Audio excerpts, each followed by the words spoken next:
ब्रह्मा जी ने मनसपुत्रों की को जन्म दिया अपने मन से, अपने थॉट से, और उन्होंने क्रिएशन कंटिन्यू रखी, काफ़ी जीव जंतु उन्होंने बनाए।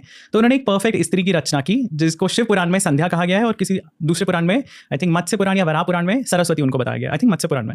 ऐसे ही उन्होंने ये परफेक्ट स्त्री की रचना की, उन्होंने एक परफेक्ट इंसान, परफेक्ट मेल की भी रचना की, पुरुष की भी रचना की। ये जो पुरुष थे ये थे कामदेव। कामदेव जिनको हम कामसूत्र काफ़ी लोगों ने सुना होगा, लोगों को शायद पता नहीं हो कि Kamadev is the Hindu counterpart of Cupid, या मतलब प्यार के देवता जो है उनको कामदेव कहते हैं सनातन धर्म में। सो कामदेव का काम क्या था? क्रिएशन में हेल्प करना, अट्रैक्शन पैदा करना। अगर मेल और फीमेल आपस में अट्रैक्टेड होंगे तभी क्रिएशन होगी। सिर्फ मेल और फीमेल का एग्जिस्ट करना इज नॉट इंपॉर्टेंट। तो शिवजी ने वो उनकी हेल्प की, उन्होंने एक स्त्री तत्व, शक्ति तत्व उन्होंने अपनी ही बॉडी से निकाल के सेपरेट किया, पर वो मेल और फीमेल में अट्रैक्शन होना जरूरी है, जो काम था कामदेव का। और कामदेव को जब उन्होंने प्रकट किया, उन्होंने कामदेव को ये पावर दी कि वो किसी को भी मंत्रमुग्ध कर सकते हैं, चाहे वो शिव, ब्रह्मा और विष्णु ही क्यों ना हो, क्योंकि क्रिएशन के लिए ज़रूरी है। और कामदेव जो बहुत नॉटी निकले, उन्होंने पहला एरो ब्रह्मा पे ही चलाया। तो ब्रह्मा पे वो एरो चलाया उन्होंने, तो ब्रह्मा ने जो परफेक्ट स्त्री क्रिएट की थी वो उन्हीं के ऊपर मंत्रमुग्ध हो गए। ये देख के शिव जी उनके ऊपर हंसे कि आप इतने पहुंचे हुए हो, क्रिएटर हो, आप अपने ऊपर कंट्रोल नहीं कर सके, आप अपनी भावनाओं को वश में नहीं कर सके। और ब्रह्मा जी को वो चीज़ बुरी लगती है, तो वो, क्योंकि उन्होंने कामदेव को पावर दी है कि वो किसी को भी मंत्रमुग्ध कर सके, वो कामदेव को बोलते हैं कि आप रुद्र को, जो ब्रह्मा जी के हिसाब से वो उनका बेटा है या उनकी संतान है या उनकी क्रिएशन है, और उनको ये नहीं अच्छा लगता कि उनकी क्रिएशन उनके ऊपर हंस रही है। ब्रह्मा जी को तब तक वो ज्ञान नहीं आया था कि शिव सदाशिव का रूप है, या रुद्र जो है वो सदाशिव का रूप है, उनके हिसाब से वो उनकी ही क्रिएशन थी। सो वो कामदेव को ये एक चैलेंज देते हैं कि तुम शिव जी को भी मंत्रमुग्ध करके दिखाओ। और कामदेव ट्राई करते हैं काफ़ी, बट वो नहीं कर पाते। तब उन्हें समझ में आता है कि शिव जो है he is something bigger than me, और वो देवी की उपासना करते हैं, शक्ति की उपासना करते हैं, और वो बोलते हैं कि आप ही हो जो शिव जी को मंत्रमुग्ध कर सकते हो, कामदेव नहीं कर सकते। और वो देवी से प्रार्थना करते हैं कि आप जन्म लेके, अवतार लेके शिव की अर्धांगिनी बनिए। तो ब्रह्मा अपने पुत्र जो उनके मनसपुत्र हैं उनमें से एक हैं दक्ष, और उनको प्रजापति कहा जाता है दक्ष को, क्योंकि उन्हीं की जो संतान है उनसे ही आगे क्रिएशन शुरू हुई है सारी। सो दक्ष प्रजापति जो है वो उनको वो ब्रह्मा जी कहते हैं कि आप भी देवी को प्रे करिए कि वो आपकी पुत्री के रूप में जन्म ले। और इस तरह से देवी अवतरित होती हैं सती के रूप में दक्ष प्रजापति के घर में। और देवी जब उनकी संतान बन के आ रही होती हैं दक्ष की, वो उन्हें एक चेतावनी देती है। वो कहती हैं कि मैं आपकी बात मान के और ब्रह्मा की बात मान के मैं इस मॉर्टल फॉर्म में आ रही हूँ, इस नश्वर शरीर में आ रही हूँ, पर मैं तब तक ही रहूँगी इस शरीर में जब तक आप मेरी रिस्पेक्ट करेंगे।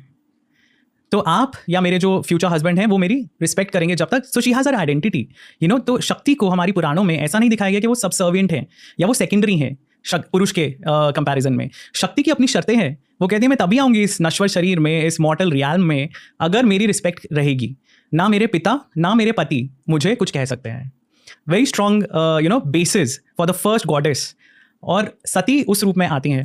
अब ऑब्वियसली जो आगे कहानी है उसमें थोड़े ट्विस्ट आते हैं, थोड़े टर्न्स आते हैं, जिसमें ऐसा इंस्टेंस होता है कि दक्ष का शिवजी से मनमुटाव हो जाता है। वो उनकी शादी तो कर देते हैं शक्ति की, पर एक बार दक्ष एक यज्ञ में जाते हैं, वहाँ सारे देवता ऋषि वगैरह आए हुए हैं और शिवजी भी वहाँ आए हुए हैं।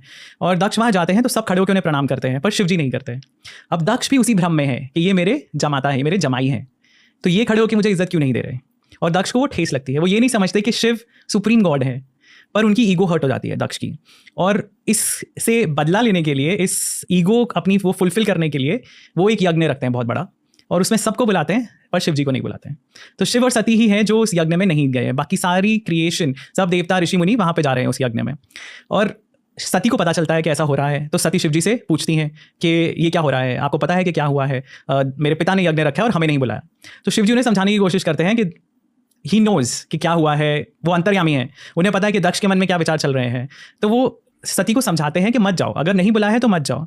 एंड एक्चुअली जो दश महाविद्या की हमने डिटेल डिस्कशन की थी एक पॉडकास्ट में, वो यहाँ पे भी आता है। तो देवी पुराणिक है, और देवी पुराण के हिसाब से सती क्रोध में आ जाती हैं। उन्हें लगता है कि मेरा तिरस्कार हुआ है मेरे पिता के द्वारा, और मेरे पति भी मुझे कंट्रोल करने की कोशिश कर रहे हैं। और तब सती 10 रूप लेती हैं, वो 10 महाविद्या के शिवजी को दिखाने के लिए कि मैं कौन हूँ। आप ये मत समझिए कि मैं आपकी अर्धांगिनी हूँ, मैं सिर्फ आपकी अर्धांगिनी हूँ, मैं शक्ति हूँ जिसके बिना आप अधूरे हैं। That's a very powerful concept कि शिव शक्ति के बिना, उनको शव कहा जाता है तंत्रा में। He has no life without Shakti. तो शिव जो है एक्चुअली शक्तिमान है, और शक्ति शिवमयी है। सो वो दोनों ही ज़रूरी है एक दूसरे के लिए। तो शक्ति उनको वो रियलाइज़ कराती हैं। और अब ये ऐसा इंसिडेंट हो गया है जहाँ पे उनके पिता ने भी उनकी डिसरिस्पेक्ट की, और उन्हें ऐसा लग रहा है कि उनके हस्बैंड ने भी उन पे कॉन्फिडेंस नहीं दिखाया है, तो वो डिसाइड करती हैं कि अब मैं ये बॉडी, ये देह मैं त्याग दूंगी। और इसी पर्पज से वो वहाँ जाती हैं दक्ष यज्ञ में, और वहाँ पे वो सबको चैलेंज करती हैं। Very powerful statements. अगर आप पढ़िए पुराण तो आपको पता चलेगा कि बहुत स्ट्रॉन्ग कैरेक्टर है सती का। और वो सारे देवता, विष्णु जी, ब्रह्मा जी, इंद्र और सारे ऋषि मुनि जो बड़े बड़े वहाँ बैठे हुए हैं, वो उनसे क्वेश्चंस पूछती हैं कि आपने शिव के बिना ये यज्ञ होने कैसे दिया, ये इनकम्प्लीट है विदाउट शिव। और क्योंकि दक्ष, ऑफ कोर्स उनका एक प्लान था, उनका एक एजेंडा था, तो दक्ष सती को डांटते हैं कि तुम्हें हमने बुलाया ही नहीं, तो तुम यहाँ आके हमें ज्ञान क्यों दे रही हो सबसे पहले, और अब आ गई हो तो चुपचाप अटेंड करो, डोंट कंप्लेन, क्योंकि you were not invited. First of all आप गेट क्रैशिंग कर रहे हो। सो शक्ति को बहुत बुरा लगता है और वो कहती हैं कि शिव का बुरा जो भी बोल रहा है वो किसी को सुनना ही नहीं चाहिए। तो मैं तो डेफिनेटली नहीं सुनूंगी, क्योंकि वो मेरा ही हिस्सा है। और वो खुद को अपने योगिक पावर से सेल्फ इमोलेट कर लेती हैं, वो बर्न कर लेती हैं खुद को। वो अपनी कुंडली के थ्रू, अपने चक्रों के थ्रू वो खुद को बर्न कर लेती हैं वहाँ पे। और वो इसी प्रण के साथ वो देह छोड़ती हैं, वो शरीर छोड़ती हैं कि वो दोबारा आएंगी किसी और रूप में, किसी ऐसे घर में जहाँ उनकी रिस्पेक्ट होगी। सती जब अपने आप को भस्म कर लेती हैं तो गण जो आए होते हैं उनके साथ, शिव जी के जो गण हैं, एसोसिएट्स हैं, वो भागे भागे जाते हैं शिव जी के पास और उनको बताते हैं कि ऐसा हो गया है। एंड शिव जी ऑफकोर्स उनको पता था क्या होने वाला है, बट वो गुस्से में आ जाते हैं और वो डिसाइड करते हैं कि वो डिस्ट्रॉय कर देंगे उस यज्ञ को। और शिव जी क्रिएट करते हैं अपनी एक्चुअली जटाएं तोड़ते हैं और उसको 2 टुकड़े में बांट देते हैं, जिसमें से एक टुकड़े में से निकलते हैं वीरभद्र, जो उनका एक और फॉर्म है फियर्स वाला, और दूसरे में से निकलती हैं भद्रकाली। सो काली और वीरभद्र के साथ शिवजी की सेना जाती है वहाँ पे डिस्ट्रक्शन करने, और वो दक्ष को भी मार देते हैं वीरभद्र। और सारे देवता जो है उनके साथ लड़ाई जो होती है उसमें सबको वो हरा देते हैं। शिवजी वहाँ जब पहुँचते हैं, आफ्टर ऑल दिस हैपेंस, वो सती का जो शव है उसको उठाते हैं और वो भटकना शुरू कर देते हैं। और वो बहुत दुख में है, क्योंकि उन्हें पता था ये होने वाला है, पर अपना जो आधा हिस्सा है उससे अलग होने का जो दुख है वो बहुत ज़्यादा था। तब देवता सब बोलते हैं कि शिवजी को वापस अपने कार्य के लिए उनको दोबारा जागृत करना पड़ेगा। तो विष्णु जी अपने चक्र से जो सती का शव है उसके पीसेस करते हैं, जो अलग अलग जगह पे गिरते हैं, और हर जगह जहाँ पे सती का एक बॉडी पार्ट गिरा है, उनका एक अंग गिरा है, वहाँ पे शक्तिपीठ एस्टैब्लिश हो गए हैं। ये इंसिडेंट हो गया और सती ये प्रण लेती हैं कि वो दोबारा एक अच्छे या ऐसे घर में रहेंगी जो उनके लिए ज़्यादा कंड्यूसिव है, ज़्यादा सपोर्टिव फैमिली हो जहाँ पे। तो वो डिसाइड करती हैं कि अब वो मेना और हिमवत की पुत्री के रूप में जन्म लेंगी। और इमीडिएटली उनका बर्थ नहीं होता। ये एक बहुत इंटरेस्टिंग पॉइंट है अगेन, कि शिव और सती को अलग भी रहना पड़ा, शिव और पार्वती को, शिव और शक्ति को अलग रहना पड़ा आफ्टर सतीज डिमाइस। सती के चले जाने के बाद शिव जी 21 मनवंतर अलग रहे हैं, क्योंकि आई थिंक स्कंद पुराण में डिटेल्स दी हुई है कि एक पितृकल्प था जिसमें सती की डेथ होती है, और उसके अगले कल्प में आफ्टर 21 मनवंतर्स पार्वती का जन्म होता है। और बहुत इंटरेस्टिंग चीज़ एक और है कि पार्वती का जन्म इसी मनवंतर में, वैवस्वत मनवंतर में हुआ है, जो अभी चल रहा है, तो बहुत रिसेंट है उनका। पर वो जो आदि पराशक्ति हैं उनका रूप है, तो उन्होंने बहुत रूप लिए हैं पहले। और इंटरेस्टिंगली शिव पुराण में ही कहा गया है कि 21 मनवंतर की वेट के बाद शिव जी को यह आभास होता है कि उनकी जो अर्धांगिनी है वो जन्म ले चुकी हैं। तो वो पहले ही उनके सपने में पहुंच जाते हैं और वो उनको बचपन से ही वो गाइड कर रहे हैं कि शिव और शक्ति का मिलन होना है। और जितने देवता हैं, सप्तऋषि हैं, नारद मुनि हैं, वो सब हिमवत के घर जाके बार बार उनको यही एडवाइस करते हैं कि आप पार्वती की शादी शिव से करना।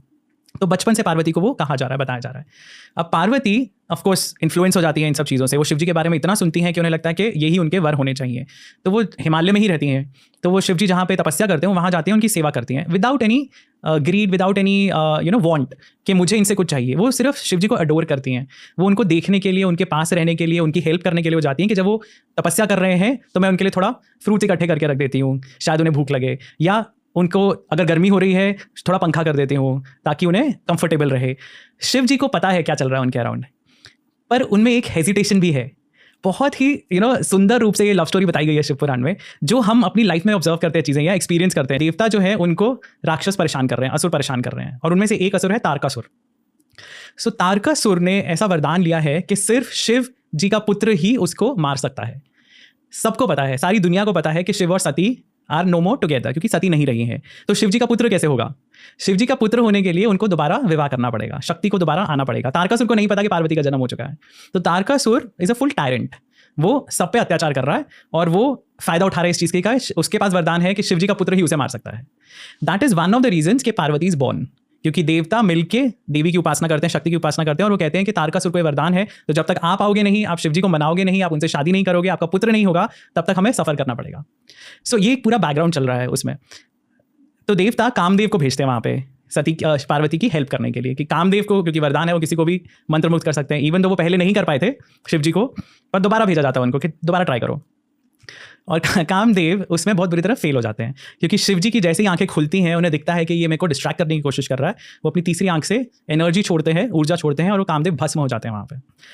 पार्वती इज राइट देयर, वो देख के शॉक हो जाती हैं कि ये क्या हुआ, और वो वापस चली जाती हैं अपने घर। और कामदेव क्योंकि आवश्यक है, उनका होना बहुत ज़रूरी है क्रिएशन के लिए, तो उनकी जो पत्नी है रति, वो शिव जी को प्लीड करती हैं कि आप किसी तरह इनको जीवित कर दीजिए दोबारा। तब शिव जी कहते हैं कि ये अनंग रहेंगे, ये बिना बॉडी के रहेंगे, कामदेव का होना ज़रूरी है, तो मैं उन्हें रिवाइव कर रहा हूँ, पर उनको बॉडी नहीं मिलेगी अभी, इसलिए कामदेव का एक नाम अनंग है। एंड कामदेव फिर बाद में पैदा होते हैं कृष्ण जी के बेटे प्रद्युम्न के रूप में, जब दोबारा रति के साथ उनकी शादी होती है। तो दैट्स अनदर स्टोरी, पर सारी स्टोरीज लिंक्ड हैं ऐसे। अब एक और बैक स्टोरी है जो मुझे शायद अभी बतानी चाहिए, क्योंकि हम कार्तिकेय के बारे में बात करने वाले हैं, जो उनके बेटे होंगे तारकासुर का जो वध करेंगे।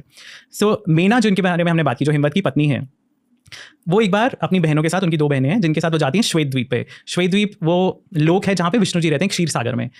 क्षीरोदक शाही विष्णु, जो वन ऑफ द फॉर्म्स हैं विष्णु जी के, वो श्वेत द्वीप पे रहते हैं, ध्रुव लोक में। अब उसकी डिटेल्स में हम नहीं जा रहे हैं, वो इंग्लिश पॉडकास्ट में था। सो वहाँ वो जाती हैं अपनी बहनों के साथ, और वहाँ पे बहुत सारे ऋषि मुनि बैठे हुए हैं। उनमें ये जो सनत कुमार हैं वो भी हैं, और वो अगेन एज आई सेड कि वो 5 साल के छोटे बच्चे की तरह दिखते हैं।